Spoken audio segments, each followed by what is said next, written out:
After that, I suspect that the IRGC will go to China literally and say, we are your vassal, we are your servant, do whatever you want. Minister, you said that Iran cannot reach U.S. soil, right? The American homeland with the weapons that you have right now. Is there any other way that Americans should be concerned that Iran could attack the American homeland? No, they have enough bases around us. Why we should go further than that? Why are you asking me about the Ayatollah? I'm the mayor of New York City. Are your allies Russia and China helping you? Well, they are supporting us politically and otherwise. Are they supporting you militarily? It's funny he presumes that America would be prepared for China even if this war didn't occur. Yeah, I mean, this iteration of the self-inflicted wound of American century of humiliation is quite literally proof positive that like America would not be able to go toe to toe with China in a proxy, in like a reversal situation where like China is like attacking an American ally or something and dominating them militarily. Because right now, Iran is not a full-fledged ally of China. They have trade relations. They sometimes, they engage in some limited security cooperation, but like nothing super significant. I would go so far as to say that China has an even better relationship with Saudi Arabia than they do with Iran. These are major energy providers. China doesn't want instability in the region. That's why they're sending a Chinese foreign minister once again to try and restore the Iranian KSA agreement that existed before October 7. They love trade maxing. Who's a fully fledged ally of China? Ironically enough, I would say the only country that is basically the comprador nation of China is Pakistan. And even then, Pakistan is literally run by the CIA. So I don't even fully understand how that works. Like with DPRK, they have an allegiance. They have an actual commitment to DPRK. That's the only country that they officially have a security relationship with. They have a positive relationship with Russia. That is more comprehensive than their relationship with like African countries and whatnot. But as far as like level of priority and allegiance, DPRK, historic allegiance, China has literally defended the Democratic People's Republic of Korea. But as like out of the countries that aren't like the obvious ones, Pakistan is the one that's like a Chinese vassal. But even then, that Chinese vassal is still run by the fucking CIA. So I don't even understand how that shit works, to be honest. Pakistan's government is factional. The intelligence service is pretty close with the CIA, but the military and landlords are more flexible. Yeah, but the intelligence service runs the country, and they are the CIA. But the weapons that the military uses are Chinese.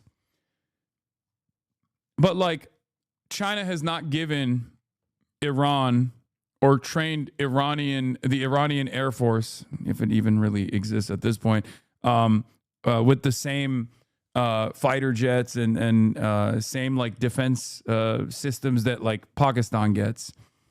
Pakistan gets all the coolest Chinese shit.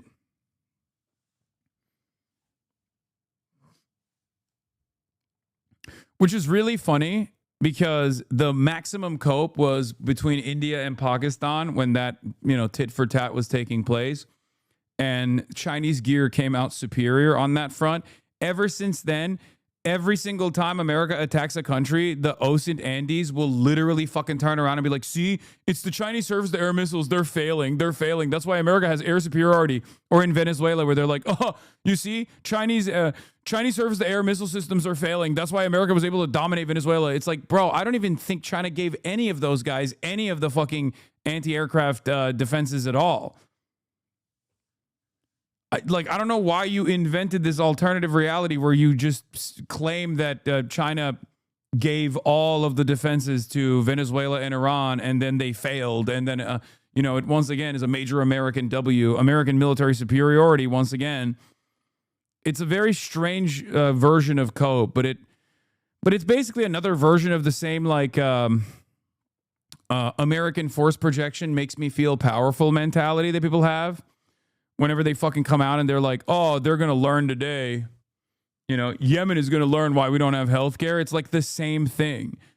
As long as America's weapons remain mighty, in my mind, even if like the reality on the ground shows something entirely different, sometimes the exact opposite, it doesn't matter, right? It doesn't fucking matter at all. I feel powerful sitting in my crusty boxers with no job prospects, no bitches whatsoever. And, I hope that my parents don't run out of insulin, because then they might sell me off to, slavery to pay for their insulin. I think between all the GCs, they committed about $2.5 trillion to AI and data centers and chips. Their banner, Stargate and Google AWS data centers being bombed is costing them a minimum of $100 billion by my calculations. That shit hurts. Even to $1 trillion monarchs, not $50 million buildings. I don't know if they've seen that level of success destroying their fucking data centers, I'll be honest. Is the S-400 any good compared to the USA or the Iron Dome? I don't know. I'm not as big as a missile autist as many others, so I can't tell you whether the S-400 is like super well equipped. But I will say what the Ansar Allah has done and what the Iranians have done is very interesting. Not with the S-400s, but with like much older systems. Like the fact that Ansar Allah was capable of potentially dropping an F-35 is significant. That's not my assessment. That is literally something that we heard from the New York Times. Like the American military leaked that information to the New York Times. That's huge. That's a huge deal. It's our next gen fighter, multi-role fighter jet. That Ansar Allah does not have anything. Ansar Allah should not be able to come near an F-35, right? Like there shouldn't be serious capabilities in the hands of fucking Ansar Allah. I'm going to repeat that one more time. This is like a half of a state, okay? In the aftermath of a long civil war that took place and mass blockades, mass famine, death and destruction. These guys are basically shooting AK-47s at F-35s.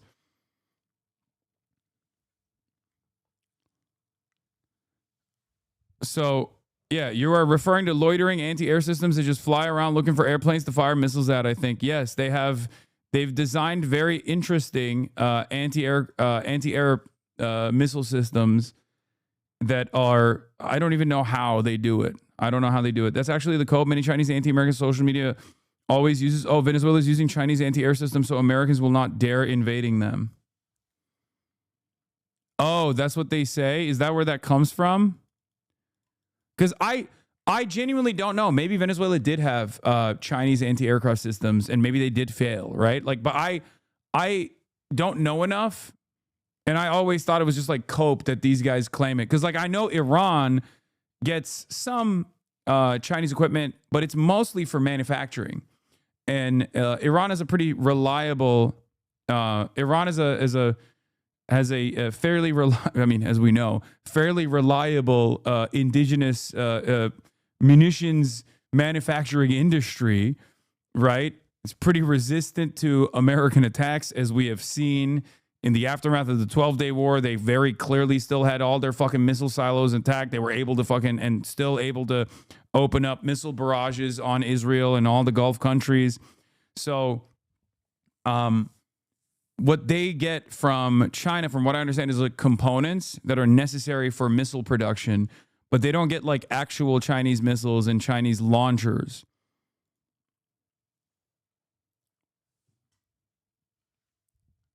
They don't have, which again, I really don't understand why China wouldn't do that. This is not me saying this is a good thing, this should happen, okay, before, parody, before people fucking yell at me, but like, I don't understand why China wouldn't want to test out their weapons, like in the same exact way that fucking a lot of military industrial complex uses Ukraine or Gaza as a laboratory to experiment with their latest technology, as like warfare changes dramatically in the direction of drone warfare, as we saw in Ukraine.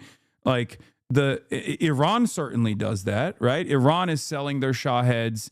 After testing them in the region, they sell their Shaheds to Russia. I don't understand why China does not ship their weapons to people that are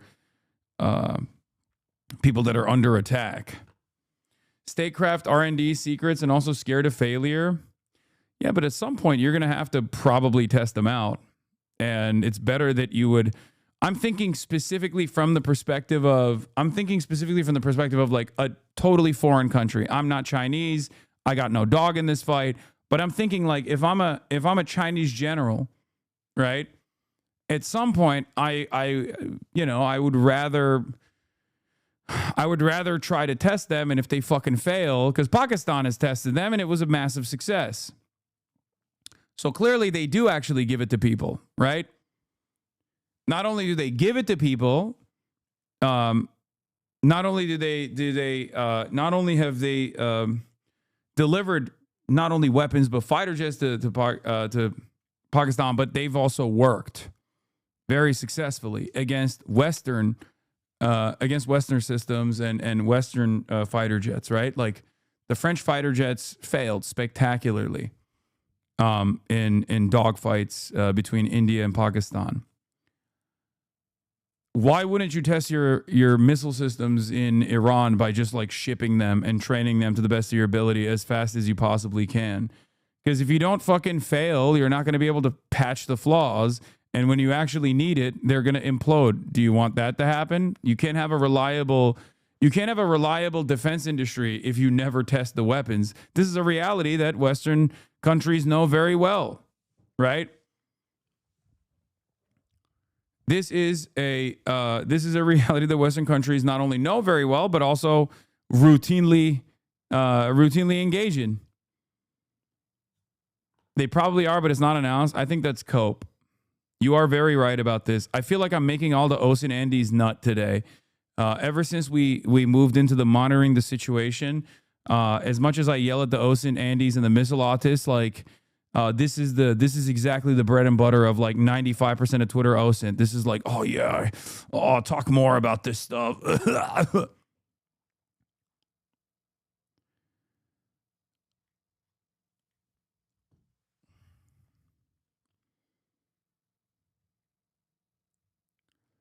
Lol, they would need to train Iranians for them to be able to operate Chinese weapons. Perhaps they worry about leaking specs and capabilities or even equipment as a whole for reverse engineering. Iran is packed with U.S. Israel agents after all. Brother, did I not just say that the Chinese comprador state is Pakistan? It's literally right there in the ass cheeks of Iran. And on top of that, it is quite literally a country run by the CIA. If China is comfortable enough giving Pakistan all of their latest and greatest technological advancements on the military-industrial complex side, then why the fuck wouldn't they train the Iranians and also give them the weapon systems to test it out further? The entire point of the defense industry, the entire point of the defense industry is not only to like build these weapon systems, these platforms, but it's also to test them in unique combat scenarios. When you use them in unique combat scenarios, you figure out unique points of failure. You have to figure out all of that, and the only way you can figure it out is by using it in real time. If I was a Chinese weapons manufacturer, this is what I would be petitioning the government to do. I'd be like, what are we doing? What the fuck are we doing? We gotta test this shit out. They must not be giving Pakistan their cutting edge then, right? I mean, no one actually gives like their cutting edge technology to foreign countries unless we're talking about America and Israel. That's not even a lie. That's literally the only country on the planet that actually gives their cutting edge technology to a foreign nation is America giving it to Israel. That's it. America has a fuck ton of weapons, and there's a lot of cutting edge systems that we have that we do not share with all of our partners. However, Israel is the only country that gets it. They get the literal best. They get the best shit. They also have collaborative partnerships, like the F-35. God, I'm literally going balls deep into fucking plane autism and missile autism here, but the F-35 has a variant. I mean, it has many variants. It has many variants for the Navy, Air Force, all of them, right? But the F-35I is the Israeli variant because there's different countries that have different needs for the F-35 multi-role fighter jet. So Israel is the only country on the planet that has its own applications running on the F-35. No other country on the planet is allowed to get off the American system on their F-35 fighter jets. Israel, on the other hand, has Elbit Systems weaponry that the F-35 uses, and it has its own controls. F-35 fighter jets, just like many other American weapons, technically are not used independent of the American government. They're still, like, America could, like, maybe shut them off if they wanted to, right? Murat, please correct your bro. First of all, why the fuck would Murat know anything about F-35? Bro thinks he's Murat. F-35 is Lockheed Martin project, and it's a fucking abject failure. So it doesn't... Yeah, so that has nothing to do with him. He works at Boeing. So that's a market competitor. But as far as the F-35s goes, the only country on the planet that I know of, maybe I'm wrong, but the only country on the planet that has its own systems on the F-35 fighter jet is the F-35I, the Israeli one.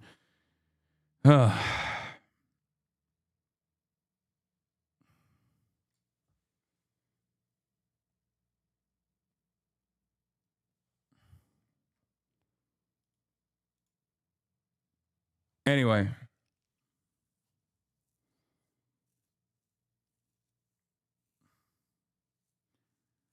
Get the real ball Noah Felix on this.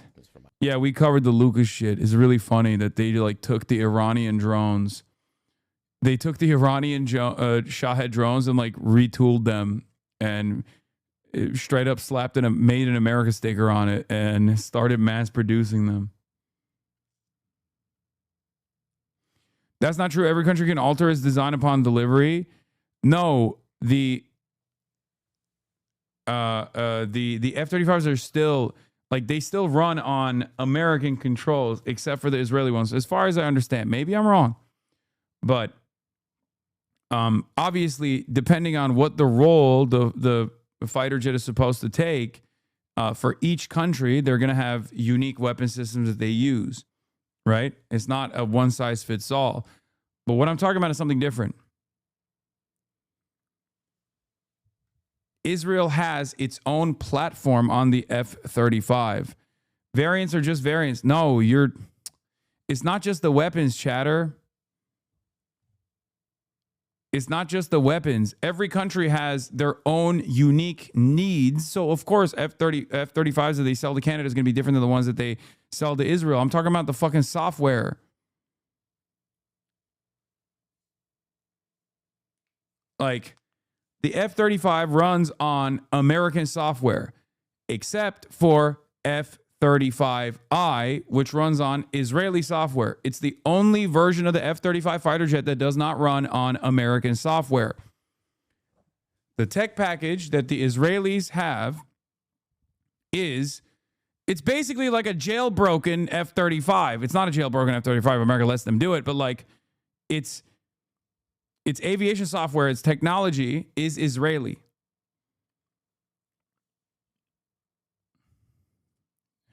Yeah, it runs on Waze. Yeah. Waze.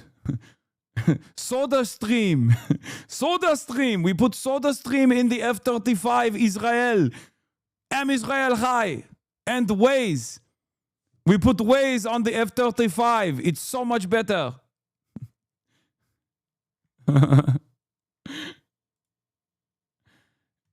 F-35I, Israel's custom F-35 that no other nation has.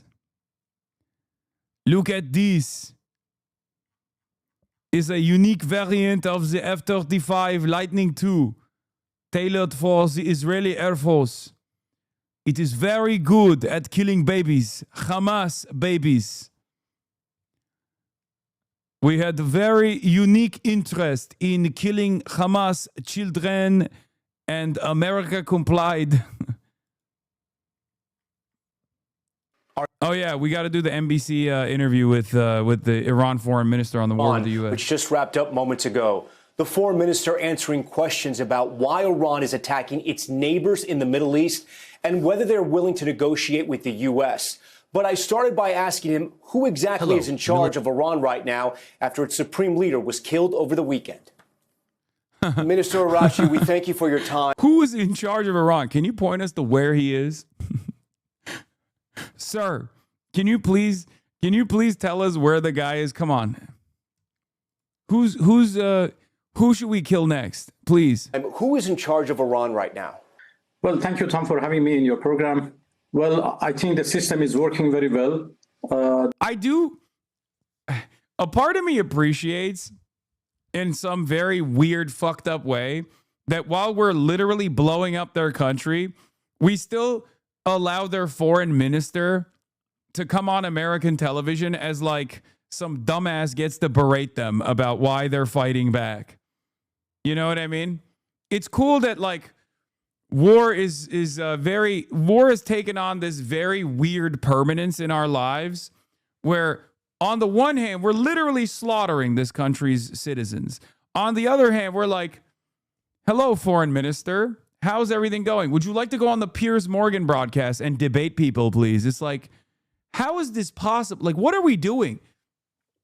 Doesn't this kind of destroy the whole, like, I don't know, the whole, like, this is the world changing, we have to kill these people necessity all of a sudden? It doesn't make sense. Because if this is a matter of life and death, if this is a matter of life and death, like,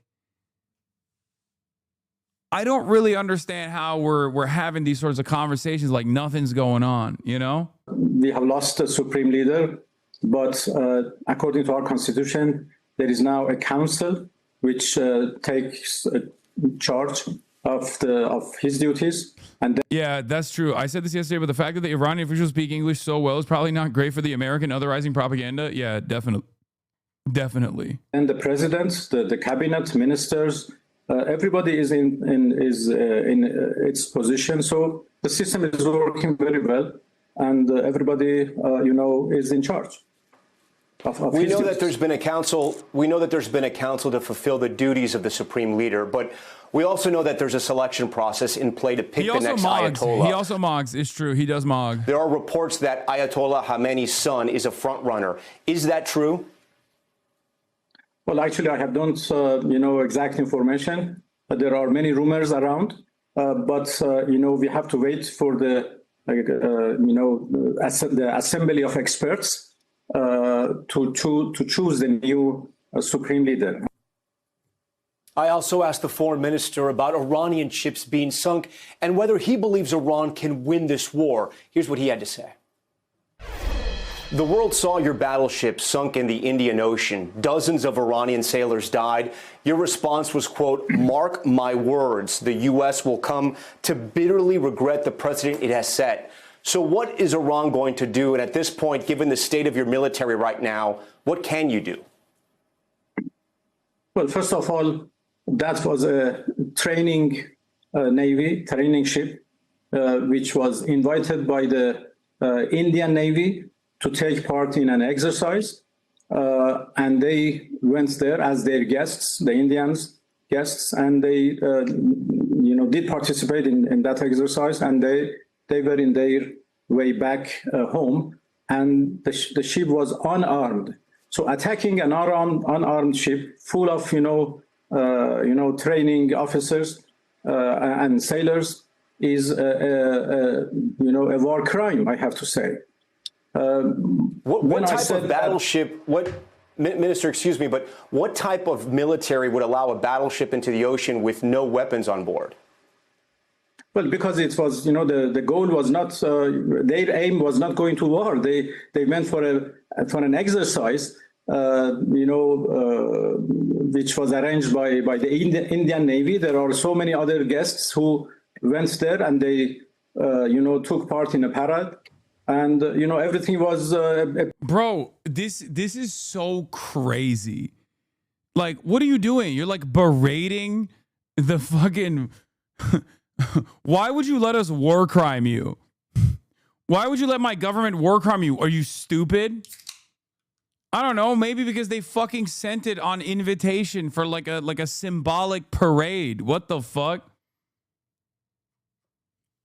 He did a why were you wearing what you were wearing about a naval carrier that was not there to like wage war at all? It's crazy.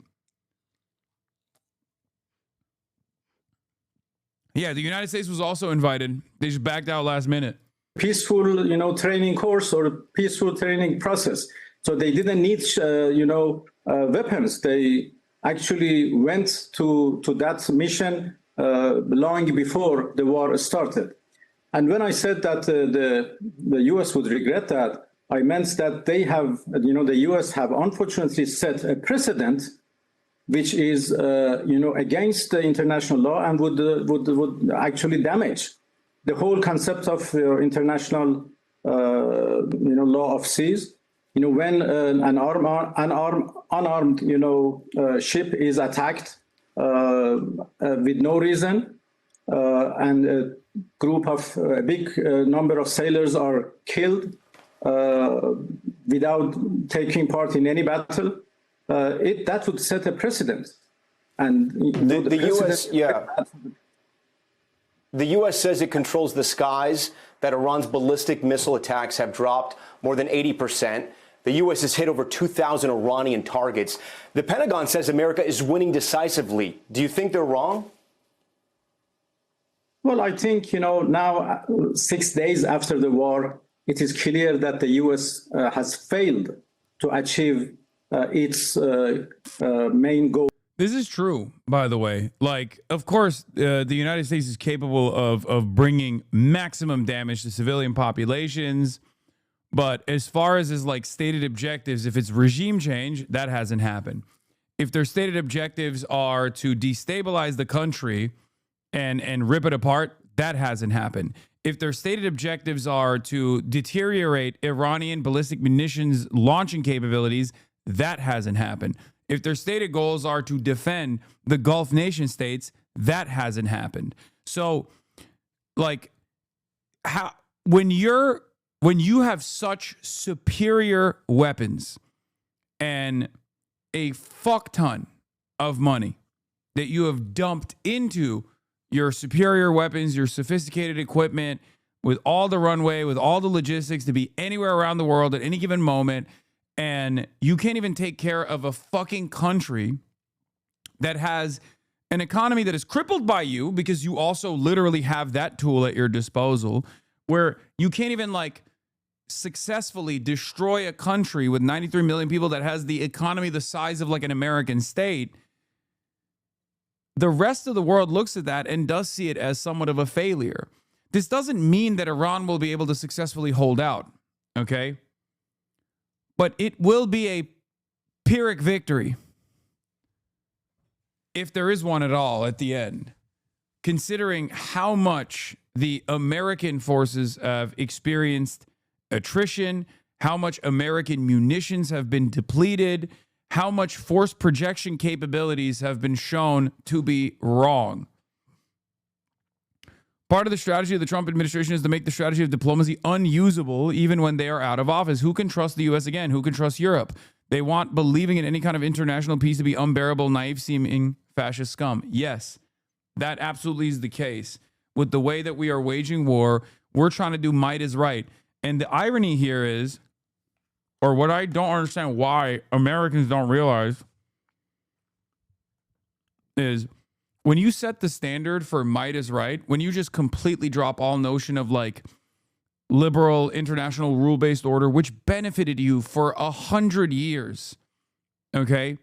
You designed the system of fake diplomacy where you get to destroy all of your enemies and do it while also simultaneously claiming that you're the world police and that's for the, overall common good. You design the system, now you're breaking it. And not only are you breaking it, but in the process of breaking it, you're also kind of showing the world that you might be a little bit of a paper tiger. This is not dissimilar to what Russia did in Ukraine in some ways. Russia was crazy enough to say, fuck the hegemony, fuck America.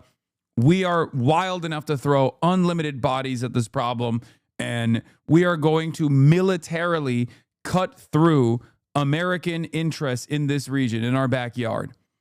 And it was incredibly consequential, and it was incredibly destabilizing for the entire world.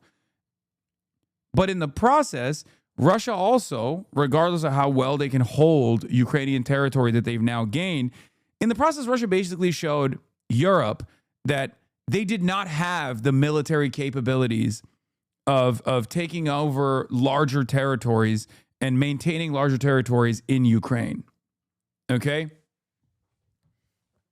They showed that, and that's precisely the reason why, instead of the Finlandization of NATO, what came next was the NATOization of Finland, right? Because Finland and Sweden had a handshake agreement with Russia to not join NATO for the longest time. They had a neutrality agreement with Russia for the longest time. But once they saw that Russia actually did not have the capability, once they saw that Russia was crazy enough to try and do it, but also did not have the military capability to just ride over to Kyiv and take it by force in a matter of days in a special military operation, then they were no longer as afraid of joining NATO. Right? And basically, that proved to a lot of the European countries, no matter how much they talk about how fearful they are of Russia, how fearful they are that Russia is going to go and do the USSR over and over again, it showed the rest of the European allies oh, actually, we can feed into NATO even further. It's not going to be an issue of consequence. We'll just keep using Ukraine as a way to destroy Russian forces over and over again for years, with hopes that they can never recover, and then maybe we can balkanize Russia in the same way that we did, or in the same way that we're trying to do to Iran right now. Now, that hasn't been a complete success either. Obviously, it's not. I mean, currently Russia is succeeding in their ambitions of at least taking eastern Ukraine, right? They have successfully taken eastern Ukraine. They've hardened their positions. So it hasn't been a resounding success for the Western world at all. It's been an abject failure. But the reason why I brought this up is because Russia's overall ambition, if they had the super powerful military, was to, take over Kyiv, install a puppet state, turn it into Belarus, and then move on, right? But they weren't able to do that. They weren't able to go into Kyiv, decapitate the state, put a Belarus-style pliant leader there, and then, make Ukraine into Belarus, and create a barrier between them and NATO nations. So that was unsuccessful. And it showed the rest of the world that Russia also wasn't as powerful as people previously thought it was. You are leasing too much into the Western narrative of Russian goals. Oh, this is such cope. They never wanted invasion of Kyiv. What are you talking about? Yeah, so all the fucking troop positions in Kyiv, surrounding Kyiv, was actually fake? I just imagined that? Really? Really? That was just fake? Did you forget? This is what I mean when I say I'm a centrist on this stuff. I'm a centrist on this stuff because people literally people find themselves in either plank where they're no, you don't understand. The Russians actually had no ambitions. They just wanted to capture Eastern Ukraine and then fuck off. Really? So they expended all those resources on Kyiv for no reason. They wanted to have fun. They wanted to see They wanted to see Kiev for fun. They were like, oh, it's been a while. It's been a while. I have not seen Kiev. I would like to see it. Now that I've seen it, I will fuck off. Like, no, they clearly, after 2014, America abso-fucking-lutely gave Ukraine a shit ton more weapons, and Ukraine was able to put up a strong enough defense to push back the Russian forces all the way to the line that they're currently occupying. Yeah, the Hostomel airport invasion was just tourism. They wanted to see the airport. They wanted to see the airport, and then they destroyed a cultural artifact, the largest airplane to have ever been built, just because they saw the airport and they were like, this place sucks, and then they got angry and they blew the fucking they blew the plane up for no reason, the Antonov. It's going well for Russia, that's Brusinov? Yes, it is. It is going well right now. I'm talking about their initial ambition. Their initial ambition versus what they got right now is, yes, they're clearly winning, but they didn't achieve all of their objectives. That was the point I was trying to make, because the calculation ahead of time by many was Ukraine doesn't have enough manpower or trained forces or even like advanced weapons to be able to push back a full-scale Russian invasion. One more spring counterattack? No, I'm not doing that. Stop. I'm not doing that either. Come on, dude. I'm not like one of the fucking NATO dick riders either, please. Like, can I have like a normal conversation about things that literally unfolded as I was engaging in live coverage without immediately people being like, oh, classic, you're a fucking NATO dick rider. Classic, oh, Slava Ukraine. No, I'm just saying, like, Russia had a much larger project. It failed, and now Russia is winning with the new confines that they've designed. They never wanted to invade Kiev. I want sources for that. Yeah. Yeah. Don't believe your eyes. They just did not want to. They surrounded it just to do sightseeing. Okay.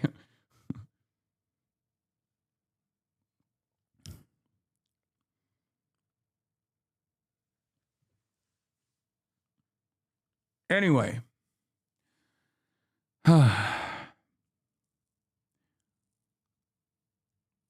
I don't think you can avoid some fringe shadows being argumentative when you have 50K watchers, brother. That's true. Anyways, continue. Which was a clean, rapid victory. They failed to achieve that, and now they are trying to justify why they did attack us, and they have, presented so many different reasons, but none of them worked. And now they are talking about, Plan B, and I believe that, their Plan B would be even a bigger failure. So they are controlling our sky. But at the moment, Minister, your supreme leader was killed. Your top military leaders were killed. Your military installations have been bombed. How can you call that a failure? This is fucking crazy, dude. It's just like, oh God. You got to keep up the cope. Well, then what they have achieved? What was their goal? They came here for a regime change, perhaps. They came here for a rapid victory, so they can, control everything. But they have failed. The system is working. The commanders have been replaced, and the supreme leader is going to be replaced soon, according to the procedures set by the Constitution. So everything is in order. Yes, we have been targeted, but we have also attacked so many targets in Israel, and so many targets belongs to the Americans, their assets, their bases, their installations in the region, and they have not been able to prevent those attacks. Our missiles are still working. Our missiles are still in place and hitting their targets in a very precise manner. So Minister, can Iran win this war? If I can ask you, can Iran? Like, what does victory mean in this situation, right? What does victory mean in this situation? Like, does it mean wiping Israel out? Is that what we're talking about? Because that's not going to happen, right? Like, what's victory? Victory for Iran, if we're being super serious about it, is if they punish the capital owning class hard enough that they literally come down on Trump, and then Trump turns around and fucking cuts a deal with Iran and cuts Israel out of the equation. Okay. Now that doesn't even mean that they will have a longer timeline for survival. That just gives them a lifeline for the time being. After that, I suspect that the IRGC will go to China literally and say, we are your vassal. We are your servant. Do whatever you want, especially now that the Ayatollah is gone. And I suspect that things will change in the Iranian governance structure in very consequential ways. But that's just me as an outsider. Increasingly seems like Trump was betting on a decapitation strike resulting in immediate surrender. This obviously hasn't happened. Fucking called it. Now they are scrambling through the drawer of bad ideas for Plan B, the Kurds, special ops, ground troops, total shit show. Imagine how good Netanyahu felt when he got Trump to believe this was a possibility. Also, what I find really funny is that they were doing on the New York Times Daily this morning while I was working out.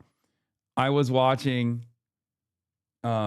I was working out and listening to the Daily because that anger fuels me when I listen to American propaganda. I highly recommend it if you guys don't do stuff like that. Yeah, I know many of you listen to music while you're working out, but I listen to the Daily and it really pisses me off, and I get better lifts in that way. Of course, they had the Israeli guy, the classic, I forget his name. He's like the Israeli NatSec reporter. And then they had the American guy on the other side, and they were trying to basically explain to the New York Times listeners that although Donald Trump said that Benjamin Netanyahu goaded him into fighting this war, the truth is more complex than that, and that actually Trump himself still wanted to go to war, and Benjamin Netanyahu just happened to be there. Okay? And it's fucking, they're just trying to fix the situation after Marco Rubio gave the game away, after Trump gave the game away. They're still obviously going to play the role and act as though this was definitely what America wanted to do from the start. But even then, the best thing that they could come up with as far as propaganda was, Benjamin Netanyahu convinced Trump that Iran wanted to assassinate Trump. That's why he was so angry. This is revenge. This is revenge.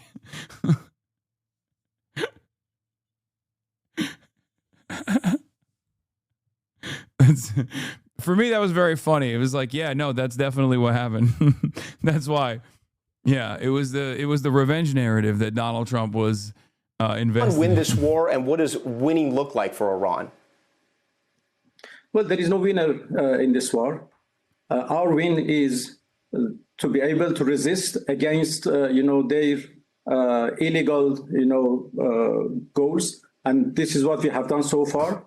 So they have failed to achieve their goals, and we have been able to resist against them, to stand against the most powerful army of the world, as they claim, together with Israelis, who are also claim to have the big army. Two of them are nuclear armed, but still the people of Iran, the armed forces of Iran, have been able to stand firm against them. They couldn't, stop us firing missiles to Israel and to other destinations, we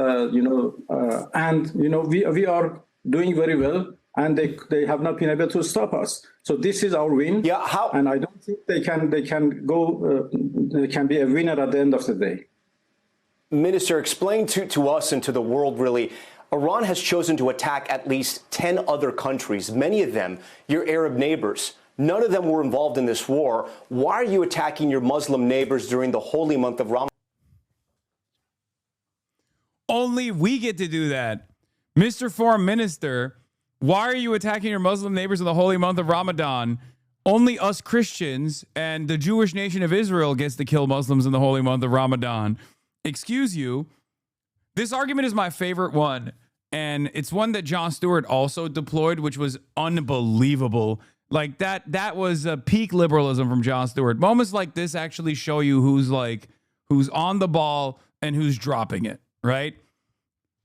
Like the question of why are you, Iran, attacking countries with American military bases is an insane one. Because the answer is in the question itself. Why are you attacking our bases in your neighborhood? I wonder why. Perhaps it's because those are American military bases. They're not fucking playing patty cake in the bases. They got fucking air forces in the bases. They got fighter jets. They got missile systems. That's the reason why. They don't want to get fucking blown up by American military bases in their fucking backyard. It's such a stupid fucking question. Like, oh, wait, you can't do that. Whoa, whoa, whoa. Whoa. You can't do that. What do you mean you're fighting back? I don't understand. Why are you fighting back when we hit you? This is so stupid. Don't you know it's illegal to do that? Ramadan. Oh, please don't mistake. We have not attacked our neighbors. We have not attacked Muslim countries. We have attacked Americans' targets and Americans' bases, Americans' installations, which are unfortunately located in the soils of our neighbors. So we have made it clear for them. I have been in touch with their foreign ministers, and I have explained that we are not targeting you. We have no problem with you. We are only targeting the American installations and American bases. And the reason is obvious. But Minister, Iran is hitting civilian targets, striking hotels, high-rise apartments, airports in many of these countries. Those are not. Again, now we play stupid. Military targets. Well, no, we have targeted wherever the Americans are. Maybe there have been some collateral damages, as it is in every war. Bro, just say Hamas was in it. Just say they were housing Hamas. Don't you know that's the magic word? Just say they were housing Hamas. They were housing Hamas. We have it on good authority that there are military tunnel systems under the Burj Khalifa. Okay? Look, more than 70,000 people were killed in Gaza by Israelis, and Israeli army called all of them collateral damage. So, yes, there is the possibility of, collateral damages in this situation as well. This is what we have warned everybody in the region beforehand, that if the U.S. attack us, we have no way but to attack their installations, which are in your territories, and then everything may go out of hand, and the war would become, a disaster for the whole region. This is what we have warned, and many others have warned, and many Americans have also warned the U.S. administration, do not repeat the same mistake. They have done it before in our region, and this is what they have done. This war is not our war. This is not our choice. This is a war of choice by the United States. Iran's foreign minister also weighed in about whether his country would be open to a Why do they keep cutting him off, by the way? That's crazy. Anytime he's cooking, they're like, no, shut the fuck up. ceasefire with the U.S. Here's what he told me. Right now, you're saying Iran does not want a ceasefire. We are not asking for a ceasefire. And we don't see any reason why we should negotiate with the U.S. When we negotiated with them twice, and every time they attacked us at the middle of negotiations. So there is no request for a ceasefire by us, and there is no request for the negotiation. Let's see the comments. What are people saying? Why not air the entire interview? Where's the full interview? Why cut him off mid-answer? Why did you edit the interview this weird way? Cannot trust your reporting. Edited to suit your bias. Now can you interview Netanyahu with the same questions? Journalist like a kid. He doesn't like an answer. He's interrupting. Why are NBC News cutting his answer before he landed? Why are you editing the interview and cutting out parts? This is censorship. There is no winner in this war. Indeed, it's ugly. War is bad. Stream full interview without edit. Interview guy acted more CIA than neutral. What interview is this? Why is he arguing with the man instead of asking real questions? The interviewer was trying to get him back to snitch on Russia. Why is the interviewer interrupting? I want to see this full interview, please. They didn't let him finish when he was saying this is a war of choice, war of aggression. We need to go after the mainstream media after this war. You want the side which has been attacked to call for a ceasefire? My brain is hurt after watching this video. All I'm going to say is, I think... May Allah awaken the people and help them to see the evil doings of Israel and the United States. Brother, what do you say? What do you say to this? What do you fucking say to this?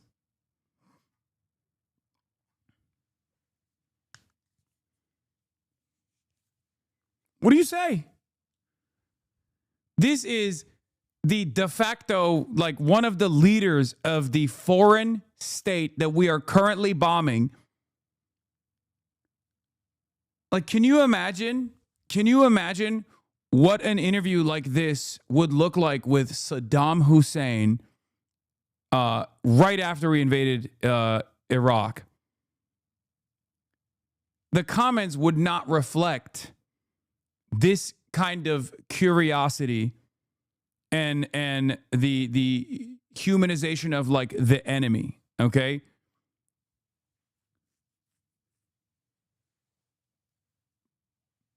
This is directly a byproduct of deteriorating material conditions for the ordinary Americans. This is exactly what I'm talking about. The more angry and fed up people get with their own government, the more angry and fed up people get with their own economy, the more resistant they are to the American state propaganda, the more they start realizing on their own that we don't have to kill these people. We don't have to kill these people at all. Why the fuck are we killing these people? Why can't we spend this money on ourselves? Who is making these fucking decisions? Because it certainly ain't me. Okay?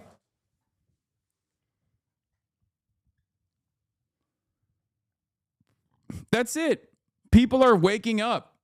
People are waking up to the reality that American imperialism and Israeli imperialism is not beneficial for the ordinary Americans at all. And it's a bloody affair for no reason. It's cruelty for cruelty's sake. And someone's making money, but it certainly ain't you and I. That's it. With the U.S. From us, you have never sent any messages to them. Minister, you said that Iran cannot reach U.S. soil, right? The American homeland with the weapons that you have right now. Is there any other way that Americans should be concerned that Iran could attack the American homeland? No, they have enough bases around us. Why we should go further than that?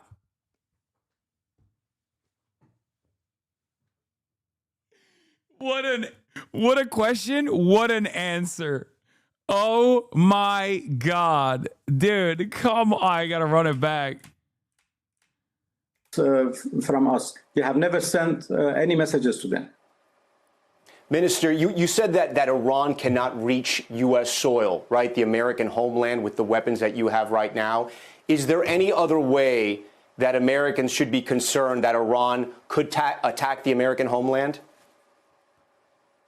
No, they have enough bases around us. Why we should go further than that?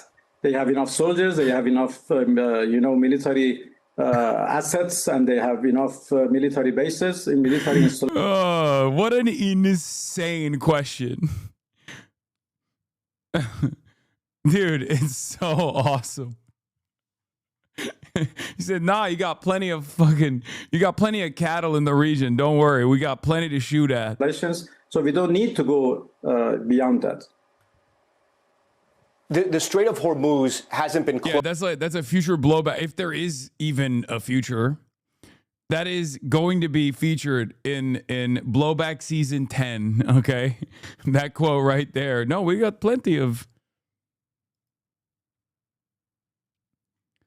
Oh yeah, Zohran is doing a fucking Turkish TV show. Zohran Mamdani, sir, do you consider the PKK a terrorist organization? Yeah. Ozhan Uğur announced that New York City Mayor Zohran Mamdani will be a guest on the Mevzulat open mic program. It's happening. It's happening. It's happening. The Turks are back. The Turks are back. He's following the footsteps of Eric Adams. Oh, hell yeah. I'm confused what your stance on this war is. Low-key weird takes lately. Brother, if you are confused by my takes on this war, you might not have been paying attention. Okay? My take is American imperialism, Israeli imperialism is a devastating force on the planet that is not beneficial for ordinary citizens in America. It's not even beneficial for ordinary citizens in Israel either, but they're too fucking bloodthirsty in general, judging by their approval ratings for these strikes on Iran. And it's certainly devastating for the victims, for the people that are on the receiving end of American bombs. Okay? American military actions are not done to protect Americans. They're not done to even protect American interests. They're done to protect the interests of capital. Okay? This has been a very consistent position of mine for, as long as I've been a professional political commentator. And it's not going to change anytime soon. Right? I believe in diplomacy. I believe in treating other countries with dignity, allowing them to have sovereignty. I believe in peace. So, of course, for that reason, I am going to be very critical of American actions, especially when American actions yield so much death and destruction. Does that help you understand a little bit further? Simply put, for a lot of people, when they hear me say this kind of stuff, they have this understanding that America is good. And when I keep explaining to them that, no, that's not the case, that's a lie, and America presents itself as good, but it's actually doing a lot of evil shit, they go, oh, you're saying America bad. Now, the reality of the matter is, if you say America bad, and you just run with that, and if you're a campist in general, right? You're probably going to be on the right side of most arguments, like 98% of the time. Maybe the 2% of the time it's like devastatingly bad, but like 98% is a pretty good fucking track record. And I don't want that to be the case. I want it to get down to like at least 50-50, where the campists are like wrong 50% of the time. Okay? That's what I want to do. If I can achieve that in my lifetime, I have experienced tremendous success. Okay? Diminishing America's capabilities of empire by 50% would be a spectacular victory for the world. It would allow the world to breathe. It would allow the nations in the periphery to develop on their own without constantly having to worry about America coming down and stomping on their necks. Okay? I don't think it'll happen, but that's what I wish for. That's what I think would be a better future for ordinary American citizens, and it would certainly be a better future for everyone else involved that never really asked for this, but seemingly keeps receiving our health care in the form of bombs, our schools in the form of weapons, and our potholes in the form of defending Israel with ballistic anti-aircraft munitions. The issue is, Hasan, people don't understand that both sides can be bad and that bombs don't discriminate. No, there is no situation where like both sides are bad. One side is always going to be worse than the other side. America is worse than Iran. That much is 100% something I stand on. People can say, oh, well, the Iranian government is cruel. It's ruthless. It's true. Okay? It's true. Iranian government is repressive. It's brutal. Certainly true. Doesn't matter even a little bit in this circumstance. Number one, The reason why we're blowing up Iran is not to save the Iranian population. That's a lie that people tell themselves, and it's a lie that, at least in the past, America would tell the population. They're not even saying that anymore. Or at least they're not saying that all the time. There's no messaging discipline on the American side, so it's always shocking to me that people still want to believe it. Okay? It's not even a comparison. America's the greatest terrorist on the planet. Okay? I live here. I pay for it. I hate it. Okay? I wish that wasn't the case. And that terrorism is sold to the American population as though it's for the greater good. Like it's going to yield some kind of positive result for the ordinary American citizens. That's a lie. It actually has a devastating effect on the lives of ordinary Americans. The comparison is right there. You look at China and how much they've been able to develop with how little they had in comparison to the United States of America, even from the 90s onward. And you start to realize, oh my God, we could just have a robust high-speed rail network in this fucking country if we didn't do Afghanistan, if we didn't do Iraq. We could have free healthcare for all citizens if we didn't do any of that shit. So how can you not get mad every single day when you see the dollar equivalent of your public school getting burned up burned up at the behest of Israel's ambitions and destabilizing a foreign country, a sovereign nation, a nation like Iran? I don't really care if America bad or good. Mostly the Iranian government had the ability to destroy so many Asian countries, but just controlling the Strait of Hormuz. Wait, what? I'm confused by what you're saying. The only thing that drives innovation more than American capitalism is the destruction of American imperialism. People don't realize we are not untouchable. We're already seeing it in our own economy. These bombs may be closer than we think. It's not bombs that will destroy America.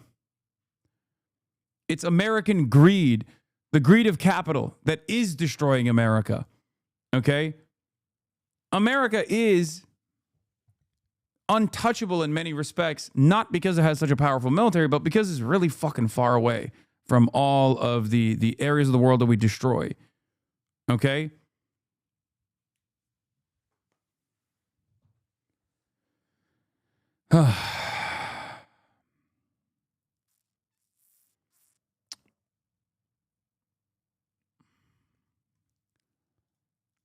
Let's continue with this ridiculous interview now. But the threat of its closure has disrupted the international economy.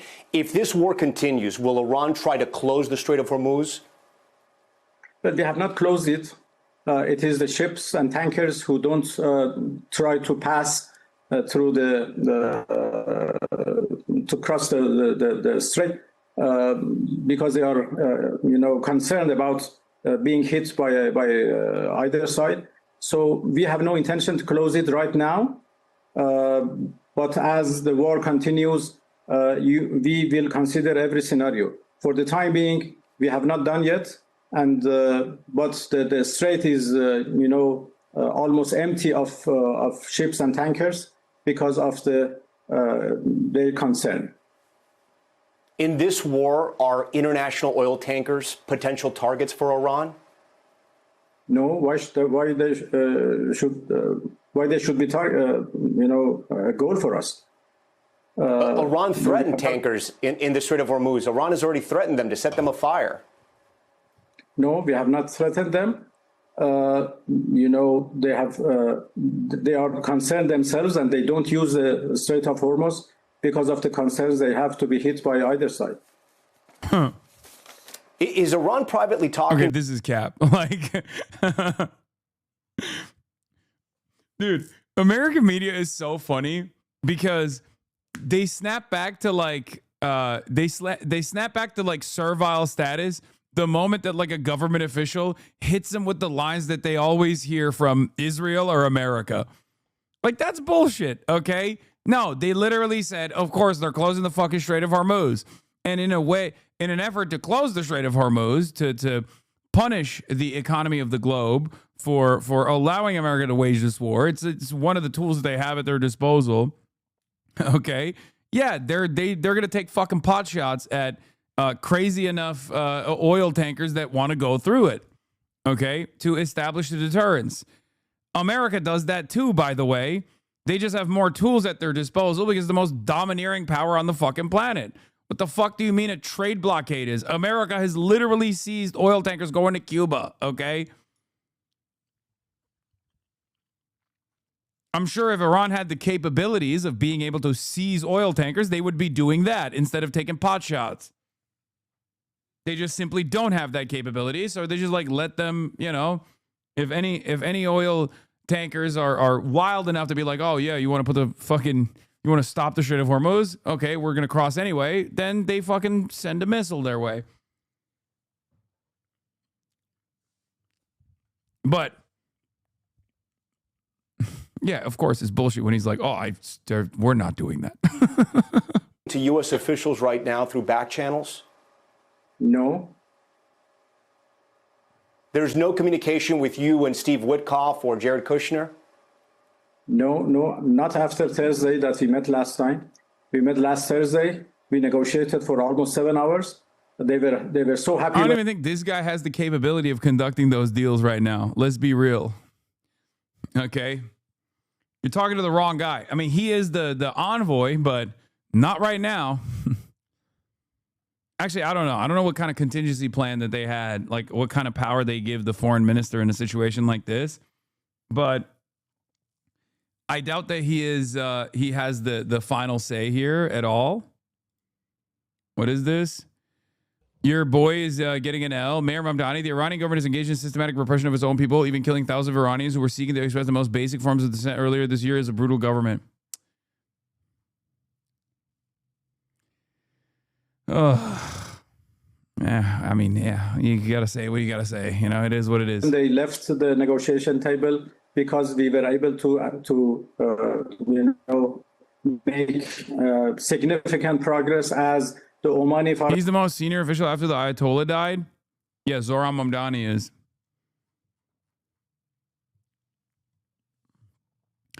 Zohran is a master of not dying on dumb hills.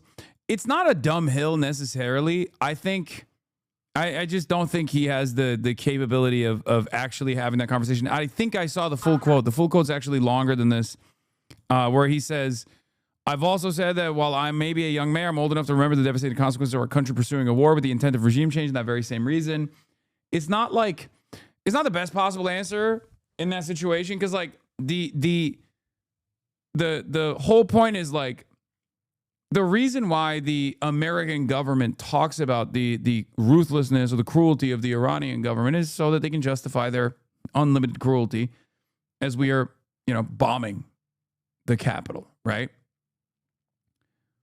But as the fucking mayor of New York is not going to say like, you know, long live the Ayatollah, I mourn his loss, I am a Shia myself. Like, what the fuck do you think? It's just like people get very mad at politicians when they do this kind of like, you know, speaking out of both sides of their mouth on these issues. AOC always does that too. I think AOC has more power and more room to say whatever the fuck she wants. But like, if your expectation is that, you know, Zohran Mamdani is going to communicate on this stuff in the way that I do, I mean, you're fucking delusional. You have to remember, like, even back on October 8th, October 9th, I was very open about like who was ultimately responsible for this cruelty that we saw, this violence that we saw, but like it was still very clearly, it was very clearly the design of Israel. But no one was fucking gonna say that. Some people said it at the time and they got yelled at, right? Like there's a level, it's a delicate balance that you have to maintain when you talk about these issues, unfortunately, especially in the United States of America. You got to speak to the audience in a way that they understand, right? The expectation that, especially given how large your platform is, the expectation that like all of these people are going to automatically understand 80 fucking years of history is ridiculous. I certainly had to engage in this kind of, maneuvering over and over again. I did it for fucking 2 years, right? I still do to a certain degree.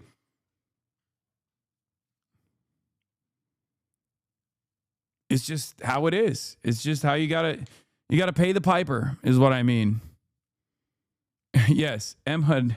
I mean, the mayor of New York City can't speak like he's on Discord all the time. Exactly.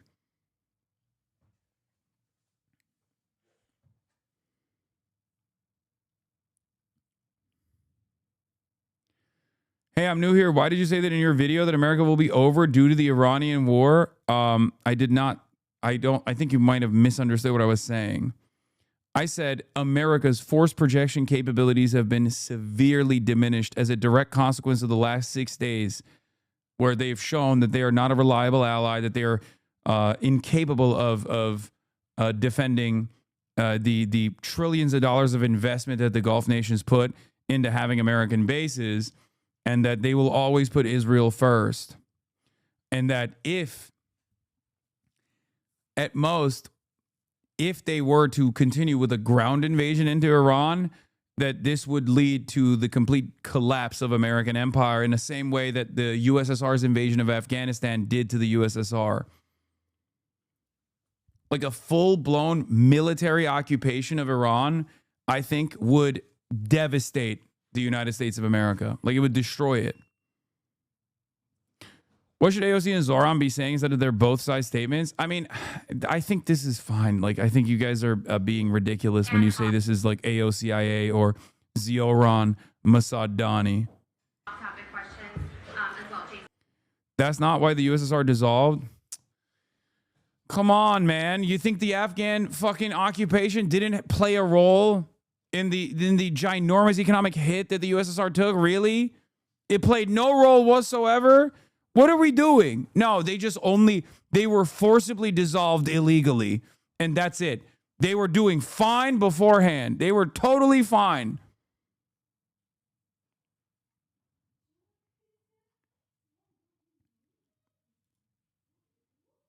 No issues there. It was fucking Pizza Hut and Pepsi.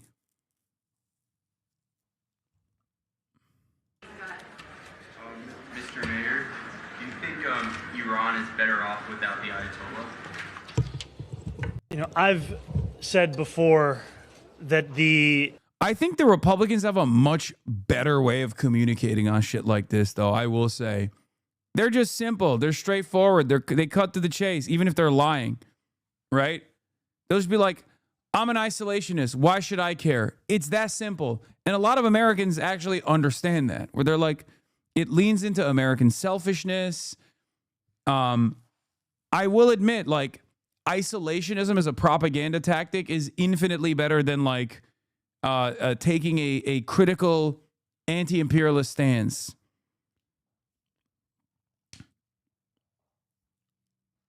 Because, like, you ask a Republican before Donald Trump invaded Iran or started blowing up Iran, this question, they'd be like, why do I care? The fuck? I'm an American. I think it's a real shame that my cities look like they've been fucking hollowed out because wealthy benefactors and corporations chose to go ship their manufacturing facilities to China. And now you're telling me I have to spend all of our tax dollars instead of fixing the state of disrepair? I got to spend all my tax dollars bombing Iran? What the fuck are we doing? Get out of here. Why are you asking me about the Ayatollah? I'm the mayor of New York City. Ask me about the fucking snow plowing operation that we put together.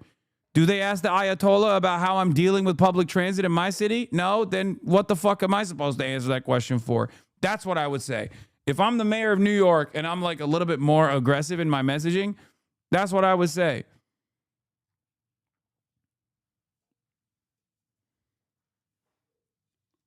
Iranian government has engaged in systematic repression of its own people, even killing thousands of Iranians who were seeking to express the most basic forms of dissent earlier this year. It is a brutal government. And I've also said that while I may be a young mayor, I am old enough to remember the devastating consequences of our country pursuing a war with the intent of regime change. Marxists, when discussing the USSR, become idealists. It was brought into existence by the genius of Lenin and was dissolved by the hypnotic allure of Western pizza and booze of Gorby. Okay, that's like not wrong, though. That is kind of true. I mean, it's reductive, but it's not necessarily wrong. Sorry. In that very same region not that many years ago. And off-topic question.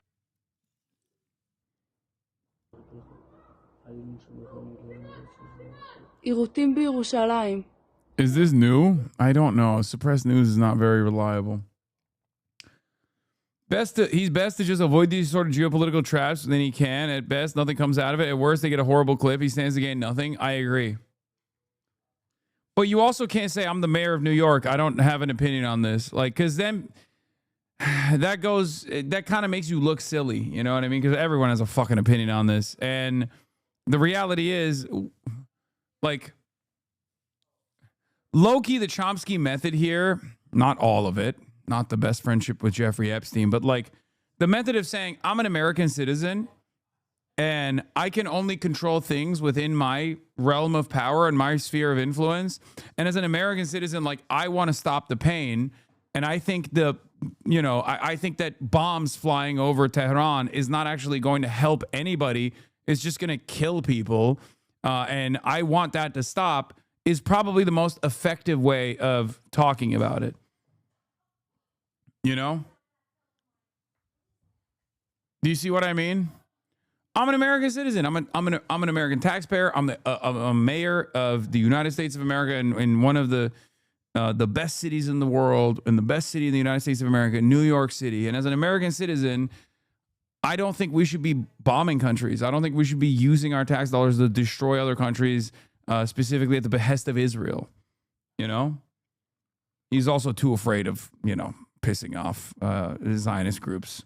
It's probably one of his biggest weaknesses, I'll be honest. I love the guy, but I do think he's very, very afraid.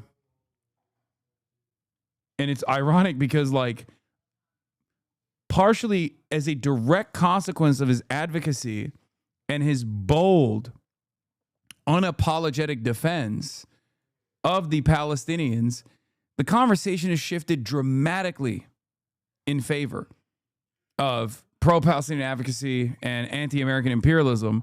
Like, that's how you became the fucking mayor. You didn't become the mayor because you sucked up to Zionist groups or tried to, like, recenter liberal Zionists in your advocacy. You literally got there because you were like, nah, I'm not going to fucking Israel. Get out of here. It was his greatest moment. And now you got Gavin Newsom saying Israel's an apartheid state. You can expand on this conversation. You can take pot shots at Israel. 100%. 100% you could take pot shots at Israel, especially right now. As the mayor of New York, yeah, it'll bring some controversy your way, but who gives a fuck? That kind of controversy is good. It's good to have enemies, okay? It's good to tell people who your enemies are. Do not forget this, okay? If the line of demarcation is drawn by your enemies, you say, good, great. And Zionists being considered an ideological opposition to your movement, to your cause, is wonderful, especially right now. What? Bro, interview, ... What do you mean?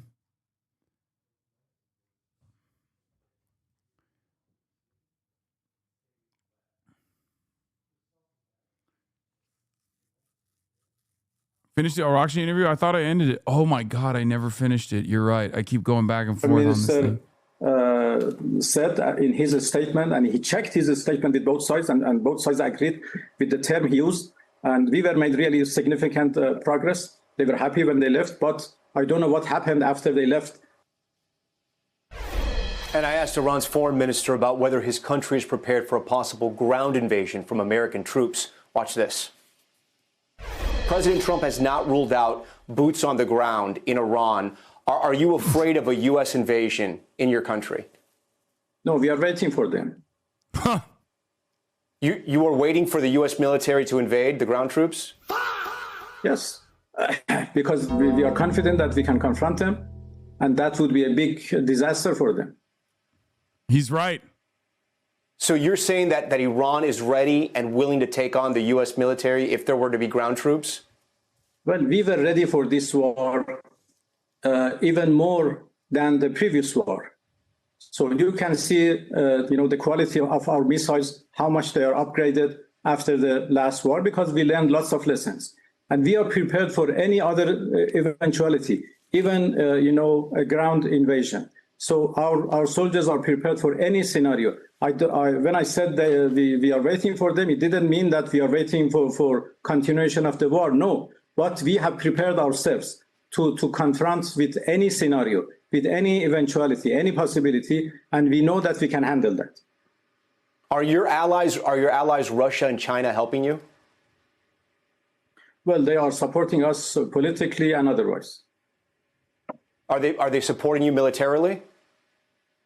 Well, military cooperation between Iran and Russia is not a secret. We have worked with each other in the past, and that has continued, and will continue, I guess.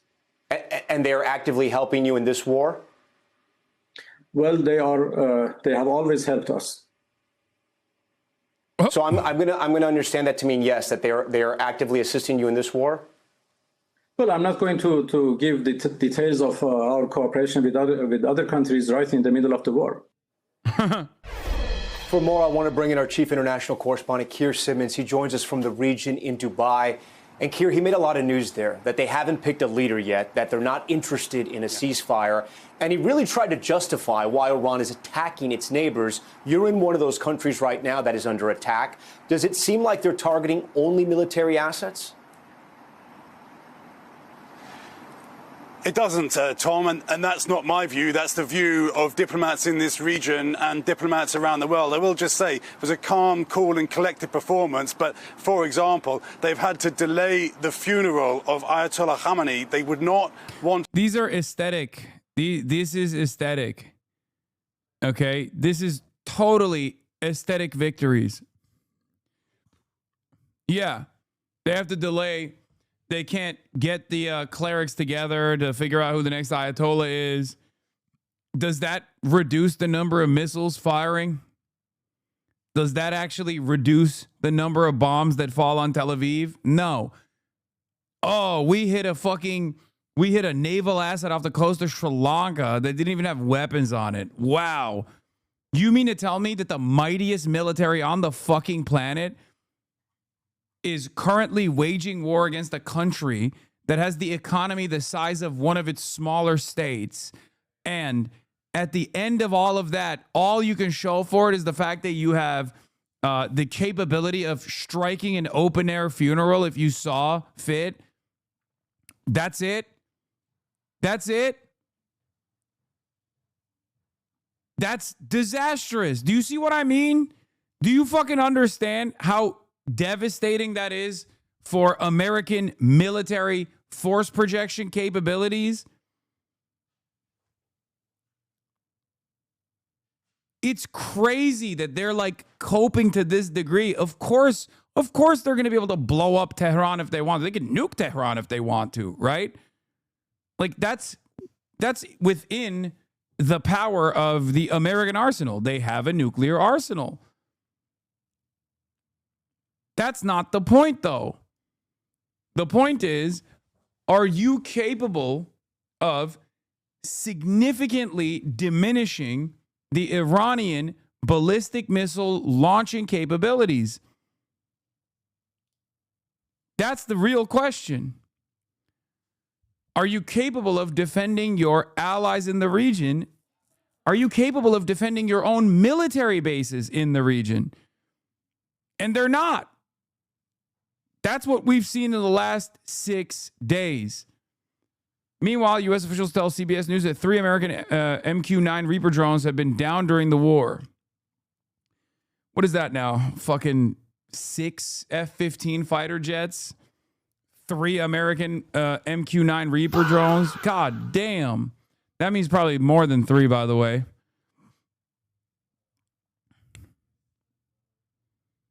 Yeah, $30 million a pop.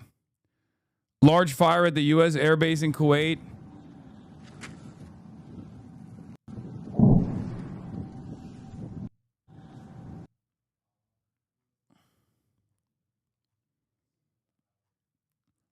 billion a day just on operations. $5 billion worth of damage so far.